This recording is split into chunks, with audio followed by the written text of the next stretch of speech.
Welcome to PACTV Community News. I'm Julie Thompson. And I'm Maureen Boyle. This week on PACTV Community News, we eat some oysters at the new Island Creek Oysters Raw bar on Duxbury Harbor, and we visit the new office of the Plymouth 400.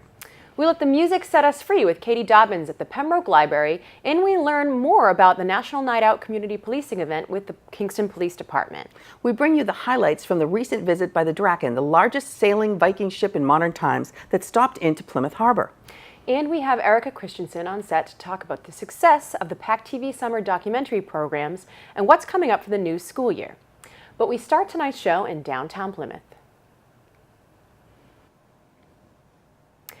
As we near 2020, the Plymouth 400 is ramping up its visibility in many ways. A prominent example of highlighted visibility came by the way of a real estate opportunity in downtown Plymouth. PCN recently stopped in for the ribbon-cutting ceremony of the Plymouth 400's new office location at the recently renovated historic Post Office Square. Its proximity and visibility was met with much excitement.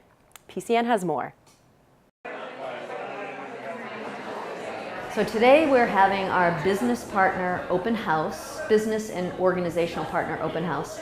So we are invited businesses that are both partners and non-partners, and really it's about telling everyone what is going on with Plymouth 400, what kinds of landmarks, milestones we've hit, and then from there, you know, asking them to participate and be part of the commemoration in 2020. So the Post Office Square location where we've recently moved, it has been really wonderful for us in terms of visibility, in terms of the fact that people can walk in and find out more information. So they can find out about license plates, business partners, organizational partners. They can come in and buy a t-shirt or a hat. I mean, so we are really visible here, and it's a great spot, especially because it is on the intersection of the original colony at the intersection of Leiden and Main Streets. The Board of Directors and the staff of Plymouth 400 are thrilled that we have new quarters in the center of Plymouth. It's very important for us to become very visible as we get closer to 2020. To be located right on the first street in Plymouth where pilgrims, fathers and mothers and children walk is really very, very important to us. Now the clock is ticking. Plymouth 400 is going to be extremely busy every day up through the start of the event in 2020. We have many events that are being planned, and the Board of Directors is engaged in helping to raise funds for this absolutely phenomenal celebration and commemoration of the landing of the Pilgrims. It's coming. And we, invite everyone to have a part in it. We're going to need an army of volunteers and helpers. And so we are feeling extremely optimistic. We are feeling like it's time to get everybody to be on board. We need the support of everyone in the community and in the surrounding communities to really make this a national commemoration that will be memorable and will be meaningful, because oftentimes in the past we have not really told this story fully. We've told the story of the English Pilgrims and the native Wampanoag, but the Wampanoag voice is going to be very much equal this time around to the Pilgrim voice. So perspectives are really important in this commemoration.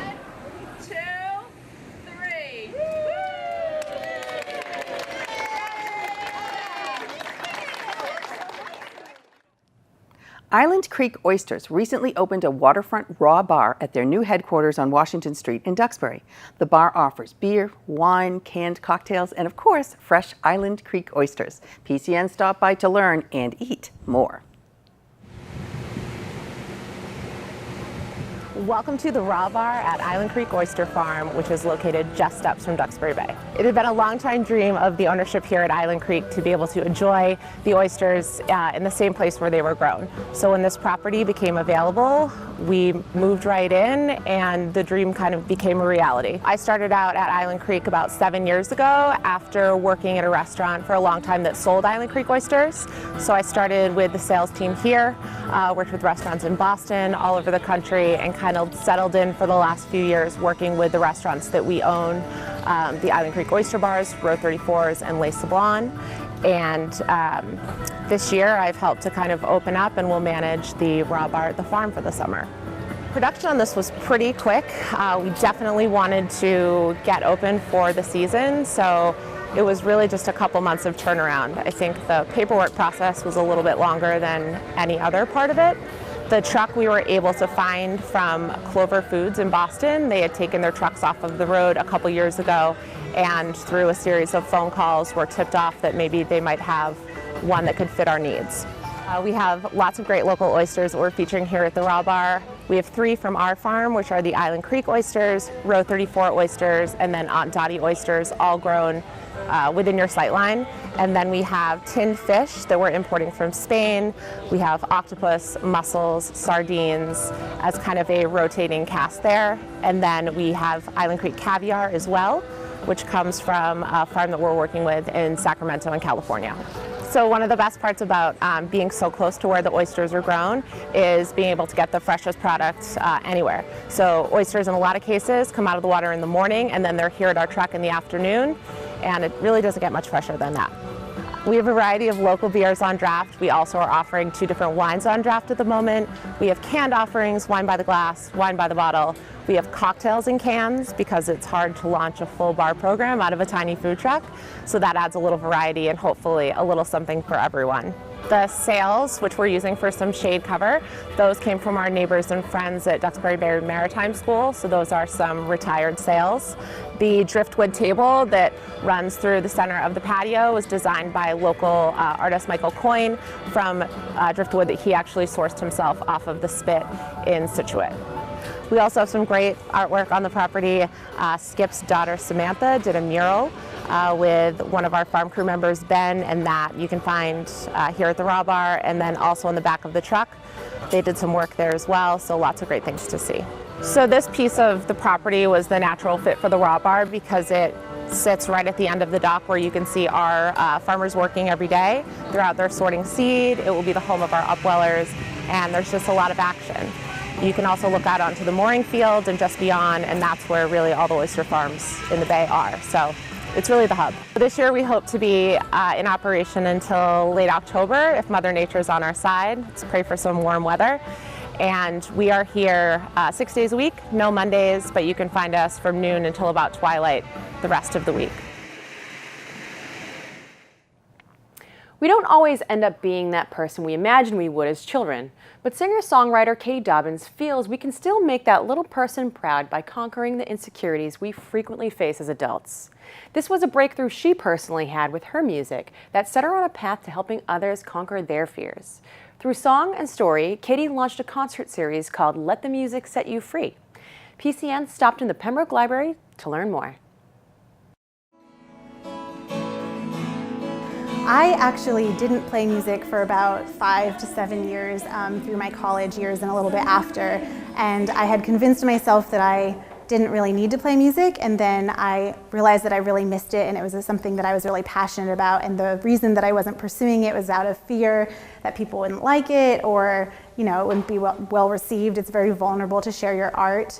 So I had a personal breakthrough and realized that I loved it and that I needed to be letting these songs out and sharing them with the world. So I recorded my first record and I called it She Is Free, symbolizing that I'm free from those fears and those insecurities and that I'm gonna step out and do what I love and hope that maybe I could impact someone else positively along the way. So I released that album last May, and then these are shows that I've been doing, the Let the Music Set You Free, just kind of to share that story. And a lot of times I have other artists join me and we all sing songs and tell stories about ways we've gotten free from things in our lives. Let the Music Set You Free is a movement that's been going on since I released my CD last May.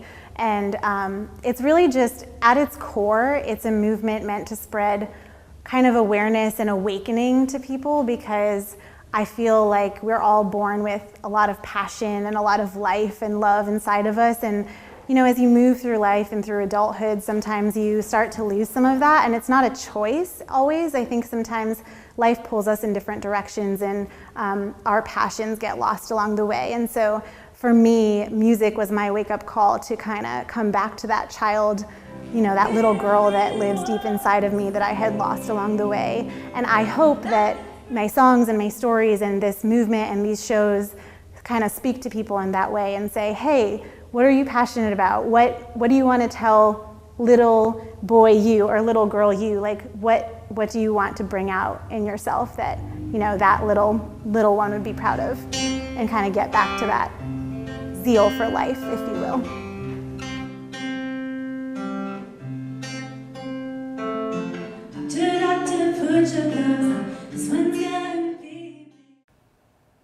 Kingston held its National Night Out last week.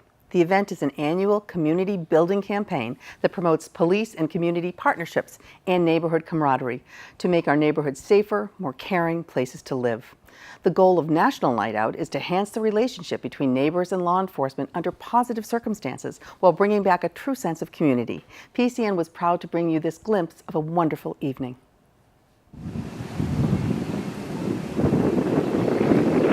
National Night Out in Kingston started over 30 years ago, and it was a small neighborhood event that we used to hold right at the police station. We started off just, you know, talking with the neighbors, having hot dogs with them, and just basically shaking hands. We moved up to the Kingston Intermediate School. The popularity of it just kept growing and growing, and we outgrew that site. And this is now kind of a regional type of affair. The purpose of this event is to foster good police-community relations, just so that, you know, the public can interact with the police officers in a very informal manner, and just see all the tools that we have that are available to them at a time of need. It just kind of lets the guys, you know, show that they're guys, and the public can, you know, see that, you know, they're somebody that they can approach and, you know, have a conversation with. There'll be a motorcycle rodeo display that'll show all the, you know, techniques that the motorcycle operators know. There's going to be a canine demonstration. The sheriff brought his mounted unit here. There's just a lot to do, you know, and it's all, you know, good, free entertainment that we're just promoting, you know, with the public. This is a whole department effort. It's spearheaded basically with my administrative assistant, Laura Casey Pupak. Sergeant Scott Morgan does an awful lot of the work, and it takes a lot of planning throughout the year just to put this together. It just doesn't all come together in one day. There's a lot of forethought that goes into this. You know, develop relationships over the year, and you have people, you know, show up because they want to be here. I've been coming to the Kingston National Night Out since they've had it, since the beginning of it, and I've been going to them throughout our county since I've been district attorney for the last 17 years. Tonight, I actually just left one in Whitman. I'm right now here in Kingston, and I'll be going to Middleborough and Old Rochester Regional after this. So it's a real great, exciting night in the county. I think the best thing is really the camaraderie between all the different agencies, the law enforcement, fire departments, police departments, first responders, people who work really hard every day to keep all of us safe. And I think it's important for the community to see them and to talk to them, especially right now where they're being challenged now more than ever. And I'm really glad to be here to show my support for all of our police, fire, and first responders. This is a great opportunity for us to come out to showcase what it is that we do, the equipment that we use, and the equipment sometimes that we used to use. And the most important thing is we get to connect with people. We get to meet the kids, to see their faces light up and watch them fascinated by the things that they see, and show them that their local public safety people, their police, their fire, their EMS, are such great people.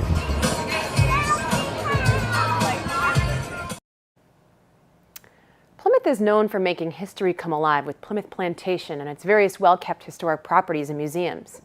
But it isn't every day that Viking history comes alive in Plymouth. Very recently, through a combined effort of the Plymouth Area Chamber of Commerce and Destination Plymouth, Plymouth Harbor was visited by the largest Viking ship sailing in modern times, the Draken. This Nordic ship's arrival was met with excitement, intrigue, and a bustling downtown. Check it out.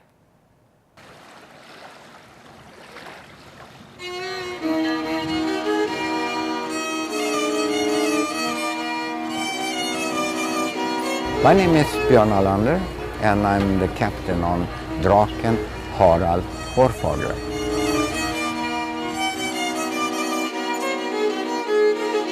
So it's been so exciting to have people from all over the world.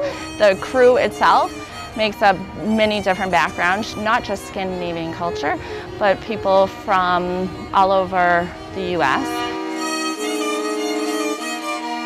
She sails better than you could expect. I was quite surprised when we hit the first storm and no one really knew how she was going to behave because it's a one design, it's the only ship of its kind, but she did very well.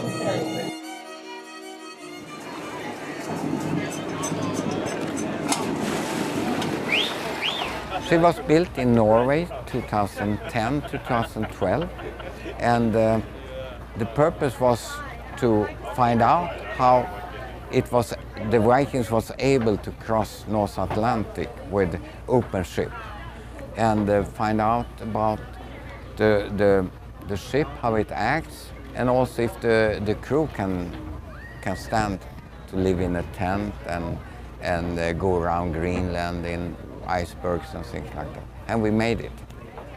It's very, very heavy work. You can see the winch over there. We hoist the yard and the sail. It's 1.5 tons, and it's hard work. And what the crew experiences, they can do nothing. Nothing happens if you don't work together. Exactly in the same moment, you pull the rope and something happens. But if you do it alone, you're lost. I think that people are coming out because this is such a unique ship.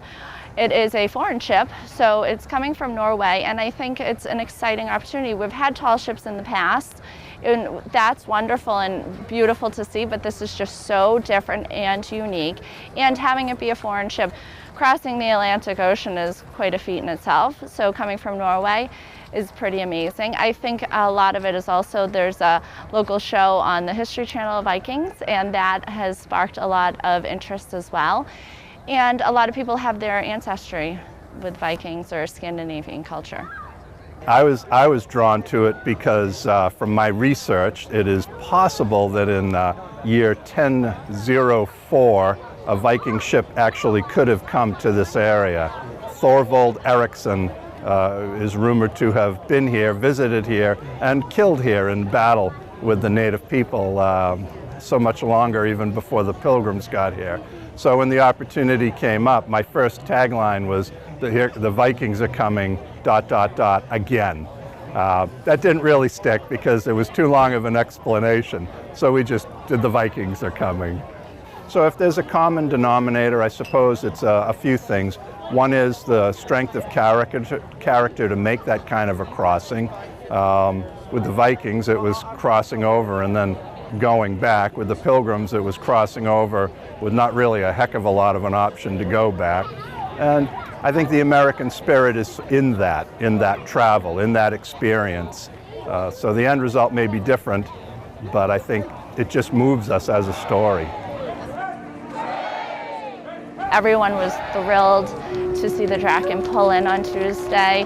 We had crowds covering the waterfront, and tons of people came out to welcome the Draken. We've received excellent response from the business community. They're thrilled to have this kind of boost in the economy midweek. Local restaurants are busy, shops are busy, museums are busy. People have really come down, spent the day, and enjoyed all Plymouth has to offer.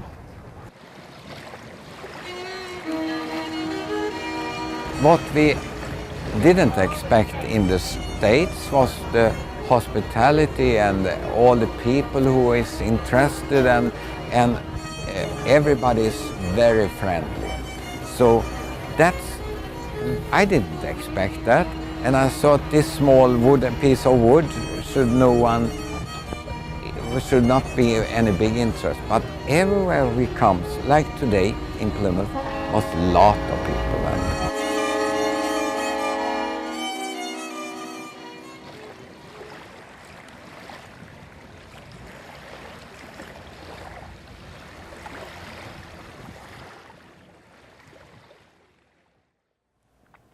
We are so pleased to welcome to set today Erika Christensen, who's the Educational Services Supervisor for PACTV. Welcome, Erika. Thank you, Julie. We're going to talk about your summer documentary program that you've been doing with some youth. But before we get into that, let's tell the viewing audience a little bit about what an Educational Services Supervisor does for the young people in our schools. So I specifically work for Kingston Regional Silver Lake High School. Most recently I've been working my way into the Pembroke High School as well, but I help the students learn how to use a camera, how to conduct research, how to actually interview people if they need to. So if they're looking to do a promotional piece, whether it be a PSA, working with another teacher, I'm there for them to help them create that project. So students these days, they love to use their phones to take videos and they put things on YouTube, and that's a big thing. So you actually help them learn how to tell a story. Yes. And that's not as easy as a lot of people think. No, it's not. Speak to that. So a lot of people have ideas, which they can be a great idea, but they don't know how to actually put it together in a cohesive piece. Yeah. So I'm there to help them, guide them along the way, not doing it for them, but showing them the right steps of how to actually tell a story, whether it be a promotional piece or something to that effect. Right. So there's always a story to be told. That's right. And students, especially students these days, are so in tuned with instantaneous things. Yes. So learning to be able to do something quickly and effectively is really your objective. Right. And then they also use it for school projects, correct? Yes. Yeah, so speaking of which, I have been starting a new independent study program with one of the creative writing teachers over there. So he gives me a student that I get to work with throughout the whole year.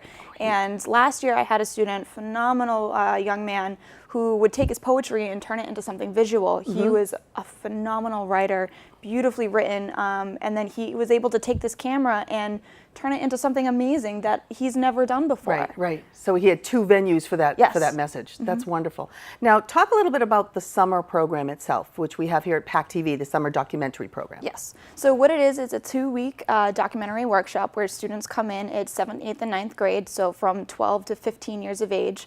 Okay. They get to learn how to use a camera, how to conduct research, how to interview, how to shoot actually in the field. Yep. And then the second week is all about editing, packaging, graphics, putting it all together and telling that story. Right. So throughout the 2 weeks, there's a bunch of different activities. We play games, we kind of intermingle with them a little bit, and it's amazing to see their progression from day 1 to day 10.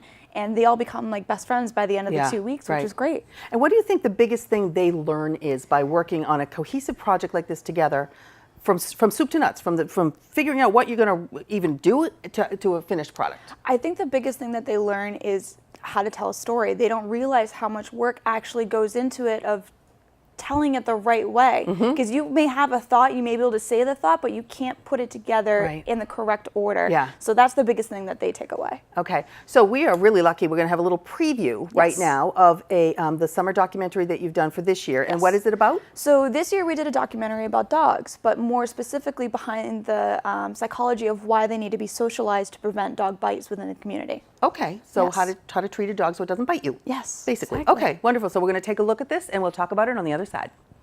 Most people don't realize that when a dog turns their head, that means that they really do not want to be approached. People love dogs so much that they want to go up and approach and touch every dog.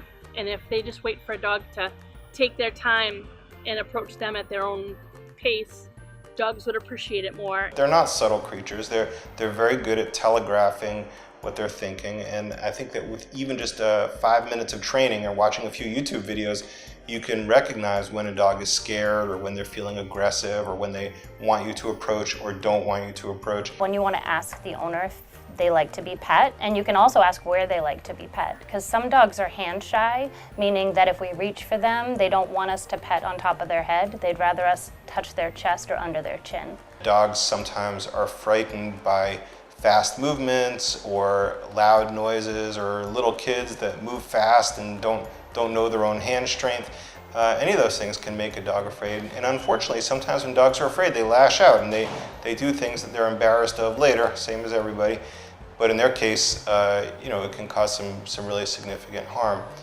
When people are nervous, they're more likely to get bit than when they're relaxed. If they feel uncomfortable in a situation, they should trust their instinct. If something's giving them the creeps or they feel the hair go up on the back of their neck, it means walk away. So I think just being aware of what a dog looks like when he's happy or when he's scared or when he's approachable or not, is the best way to do that, and then being aware of how the dog's acting as you approach him.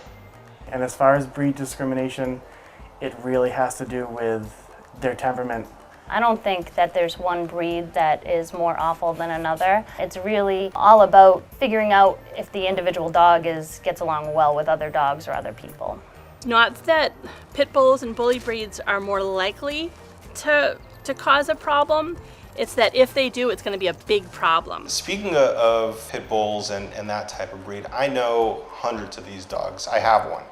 Almost every member of my staff has one too, and they're all some of the sweetest, nicest, most gentle dogs I've ever met. My own personal dog, I think, is the most trustworthy and lovely dog that I know. That being said, she's a powerful dog, and I think that pit bulls and the like aren't any more aggressive than any other breed. In some cases, I think less, but I think that when they do get aggressive, they do a lot more damage than other breeds. So this dog here, if he bit you, it might not even cause damage. However, a pit bull is much stronger. They have a stronger head, stronger jaw, and they can be stronger personalities. You have to be cautious with powerful dogs because there are physical superiors, and they could potentially hurt us if we misread them or if we provoke an aggressive response. But I don't think that any particular breed is more aggressive than any other. Some of the nicest dogs I know are Rottweilers or German Shepherds or pit bulls. Oh, I love dogs. I know. It must have been so much fun to work with them. It was. It really was. And the kids had a fantastic time being able to be on the floor with them, interact with them a little bit. And I mean, you could see some of the shots where the dogs would just come right up to the camera. It was just so cute.